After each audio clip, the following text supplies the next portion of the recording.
My name is Sam Vaknin. I'm the author of Malignant Self-Love, Narcissism Revisited, and despite the informal attire, I am a professor of psychology. Even professors of psychology can be casual. So today we're going to discuss ego functions and how narcissism had evolved as a concept from Freud to Jung to Kohut and to Horney in reverse order, Horney and to Kohut.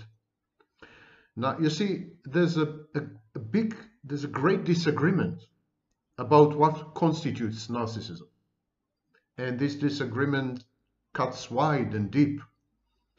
And even within the psychoanalytic community, not to say cult, the disagreements are very profound, let alone when you exit psychoanalysis, when you exit psychodynamic theories, when you venture into object relations, the British school, other schools, and then further, there's a serious problem to agree what is pathological narcissism. And today I want to give you a view of the concept and its evolution from a historical perspective. But before we go there, I'm going to answer one question, as had become our habit. One of you had written to me to ask, what are ego functions? I keep mentioning ego functions, ego functions. I keep saying that the narcissist has no ego, so he has to outsource his ego functions. He has to import them from the outside, from other people. And so, what are ego functions? I have discussed the ego in previous videos, and I encourage you to watch them. There is a big mess, big confusion about using the term. And so, for example, all the self-styled experts and wannabe coaches and what have you, with or without academic degrees, keep saying that the narcissist has an inflated ego, when actually the narcissist doesn't have an ego at all. The narcissist is indeed selfless, in the sense that he doesn't have a self, he doesn't have an ego. Ego and self are not the same thing, by the way. The self is more of a Jungian thing. Ego is more of a Freudian thing. But the narcissist definitely doesn't have that entity, that construct, that performs critical internal functions. This is why the narcissist is parasitic. It relies on other people to perform functions that usually are carried out internally by healthy people. And what are these functions? Number one, reality testing. The ego's role is to alert the owner of the ego to reality. It's to tell the owner of the ego, listen, what you're going to do is wrong, it's going to have repercussions, it's going to have implications and consequences which are adverse. And you don't really want to do this. So the ego monitors, the ego in a way is hypervigilant. It monitors the environment, it surveys reality, and it brings back information and data to the individual, trying to somehow modulate, moderate, and control impulses and urges and drives, trying to modify behaviors in ways which would render them sublimated, socially acceptable. So the ego distinguishes what occurs in one's own mind from what is happening simultaneously in the external world out there. In other words, the ego is the personality construct that is in charge of informing the individual what objects are external and which objects are internal. The confusion between internal and external objects in, for example, psychotic disorders, in narcissism, in borderline, this confusion is an outcome of an ego that is malformed or not fully formed. Ego formation had been disrupted by trauma and abuse in early childhood. The ego negotiates with the outside world. It requires perceiving stimuli, evaluating them, classifying and categorizing them, and predicting the outcomes of actions. So reality testing is a crucial component of surviving in the world and functioning in the world and on the world. In other words, reality testing is the foundation of agency, personal agency, and self-efficacy. And of course, reality testing can be distorted, can be, for example, reality testing deteriorates in stressful conditions, under stress. And reality testing can give way to delusions, to hallucinations. And anyhow, reality testing is very selective. We process only 5% of the information, the data that we get from the environment. And reality testing also is clustered. It is divided into clusters. So there are many deficiencies, there are many glitches and bugs in reality testing. But all in all, it works well. When the ego is healthy, when the ego is integrated, the reality testing works well. If we observe deficiencies, chronic malfunctions in reality testing, we can safely say that there's a problem with the ego, either organic, medical problem, or psychological problem. Reality testing. The second function is impulse control. It is the ego which is in charge of managing aggressive or libidinal, erotic wishes. So it is the ego that postpones gratifications, that delays action, prevents immediate discharge or immediate release of the impulse via behaviors or even via symptoms. So when we see someone who has problems with impulse control, we can safely assume there's a problem with the ego. People who have trouble with anger management, road rage, sexual promiscuity, excessive substance abuse, binge eating, etc., etc. These kind of people have a problematic ego. Number 3, regulation of affect, regulation of emotions and feelings without being overwhelmed, which is a prime indicator that, for example, people with borderline personality disorder, people with schizoid personality disorder, and to a large extent people with narcissistic personality disorder, don't have an ego. Simple. Because the borderline is manifestly and overtly emotionally dysregulated. She's overwhelmed by her emotions, and also she mislabels her emotion. The narcissist and the schizoid had chosen a different solution. They had repressed their emotions so deeply that they no longer have access to positive emotionality, only to negative emotions. And in the case of the schizoid, sometimes not even to negative emotions. So when emotions are absent, we know that they are not regulated, and we can safely assume there's a problem with the ego. The next function is judgment, the capacity to act judiciously, responsibly, in an adult manner, identifying possible courses of action, anticipating and evaluating likely consequences, making decisions as to what is appropriate in given circumstances. Object relations that I keep mentioning all the time, that's an ego function. Ego is what makes object relations possible and mutually satisfying. Someone without an ego is incapable of having external object relations because they keep confusing external and internal objects. The individual can perceive himself as a whole, complete, separate, bounded object, entity, only when he perceives other people as similarly bounded and boundaried and separate. Separateness is critical. If we don't perceive other people as separate from us, we merge, we fuse, we lose our own separateness.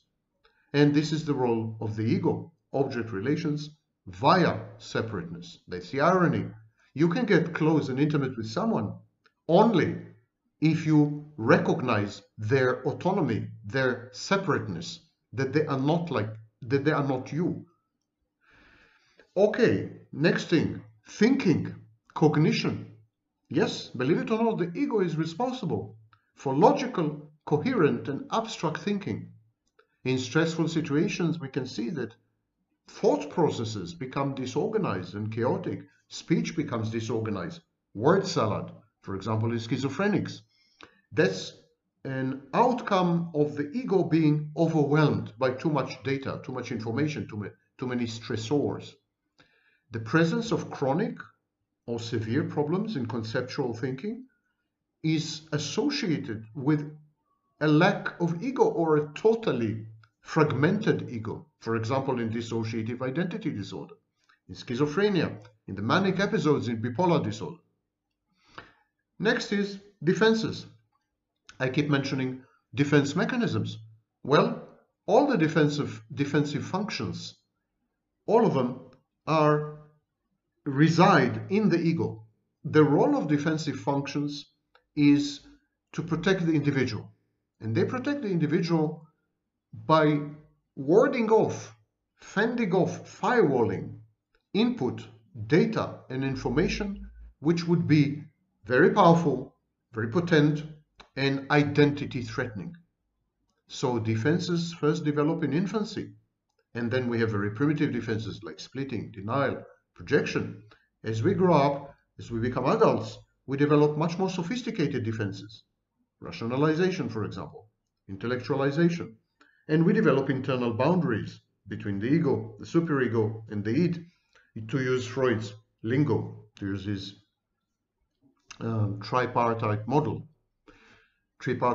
So the ego is responsible for defense mechanisms. Now, those of you who are possessed with more than 100 IQ, tiny minority admittedly, would immediately ask me, wait a minute, if defense mechanisms are intended to fend off information, to create an echo chamber, if they collude with a confirmation bias, in the sense that they filter out information which is ego dystonic, unpleasant, challenging, etc., then how can this be reconciled with reality testing?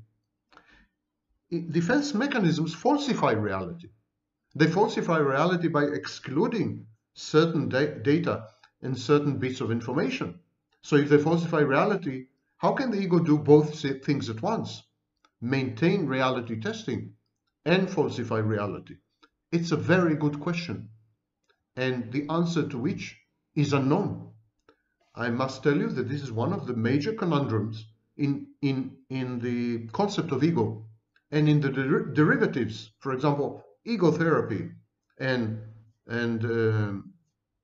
self-theory, Kohut's self-theory, which we will discuss in the next video.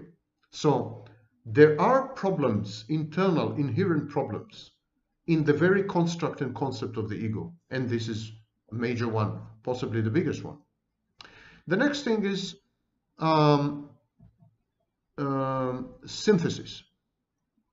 I've just mentioned that the ego operates defense mechanisms. Some of them are very primitive, projection, denial, splitting, and they're supposed to die. They're supposed to disappear as we grow up, mature, and become adults. And then we have repression, we have regression, displacement, reaction formation, intellectualizations, many other defense mechanisms. Adults sometimes use primitive defenses, but this is usually when they are seriously stressed in a crisis and so on and so forth. But generally they're more mature. They're more mature because they have accomplished something called synthesis. The synthetic function of the ego is the capacity to organize and unify other functions within the personality. It enables the individual to think, to feel, to act in a coherent and cohesive manner. In other words, it is the core of identity. When we say, for example, oh, I know this guy. I know he's not going to do this. It's against his character. It's not in character. This is the synthetic function. The ego synthesizes everything so that it presents to the world a coherent, cohesive, not immutable, but close to immutable, close to unchangeable, definitely predictable version of who we are. And this is our identity. And people come to rely on our identity. They come to expect certain things from us. They come to expect that we will not act in certain ways. And it enables the individual to similarly rely on himself.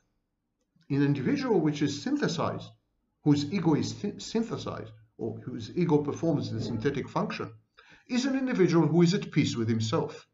He knows himself. He knows his limitations. He knows his strong points. He knows what he can accomplish and what he cannot. He knows the difference between fantasy and reality. He knows to which behaviors he could expect of himself. And often you hear people saying, I can't believe I did this.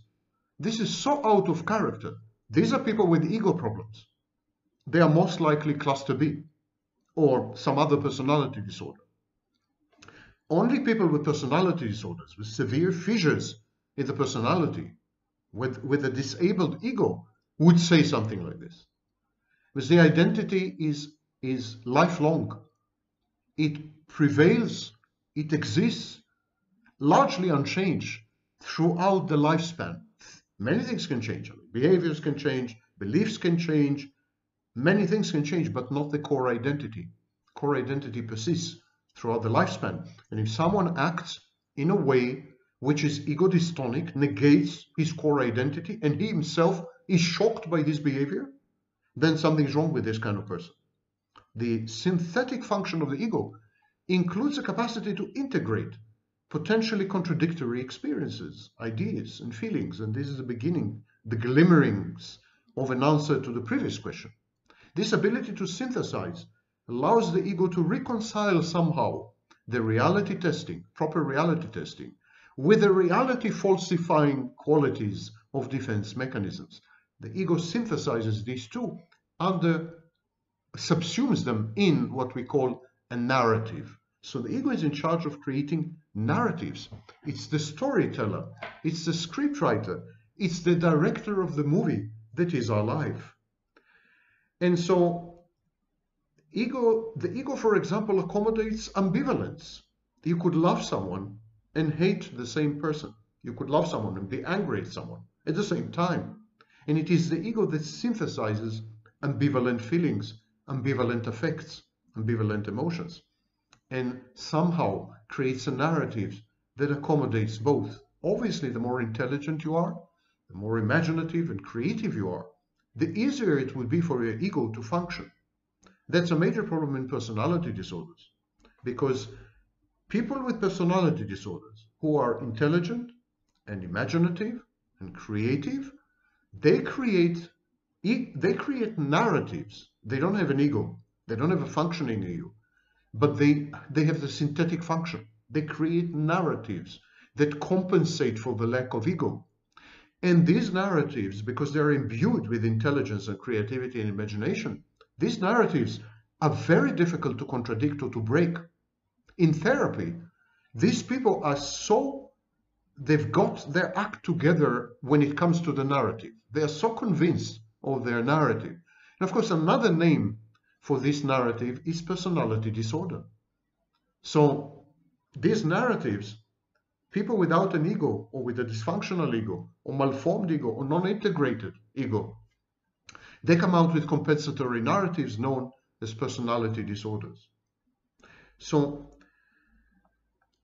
these are the functions of the ego, and I will not go into each and every one of them. Each and every one of them deserves its own video, because each and every ego function is very critical, and so on. But that's an overview. According to Freud's theory is what we call a structural theory. There's a model, there's a graph, diagram, and there are three parts. Later he added more. There are several principles. It's a bit like the diagram of a physical machine, like a car, And so it's a structural theory. And there are libidinal eros or life-oriented impulses. There are aggressive, thanatic or death-oriented impulses. There's libido, there's destrudo or mortido. Everything is neatly in its place. There's an id. The id is primitive, the id is childlike, the id has urges that it cannot control, it's impulsive, it's reckless, it's crazy, and so on and so forth. A bit like your husband. And there is the ego. The ego controls the id, modulates it, modifies it, prevents it from acting crazy. There's the superego, which monitors both of them and supervises them, and kind of judges them. Sometimes we call it the inner critic if it's highly sadistic. And so In Freud's structural theory, all these impulses are continuously in conflict, and they are in conflict with each other, and they are in conflict with other processes. But they're all bound by the limits of reality unless you are psychotic. Only psychotic people inflate out to embrace and fuse with reality. So psychotic people have no boundaries, and they confuse internal with external. And so they have something called hyperreflexivity. It's like they are like a big bang, like they're expanding suddenly and they incorporate the entire universe. This happens also in schizoid personality disorder. The schizoid person expands to include other people, and he's so terrified of this process because he's not psychotic that he withdraws immediately. So at first he expands, he gets terrified, and then he withdraws totally, and then he's not in touch with anyone. He becomes a lone wolf. That's a schizoid element. And so reality imposes strict boundaries, strict limitations on what the ego can accomplish, and on ego functions, and on all the drives and urges and energy which are embedded in the ego and in the totality of the model. And these conflicts between these parts, if they are not properly managed, mainly by the ego, they lead to what Freud at the time called neurosis or neurotic symptoms.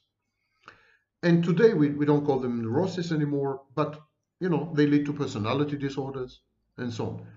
And the idea is to reestablish the checks and balances, to reestablish the harmony between these.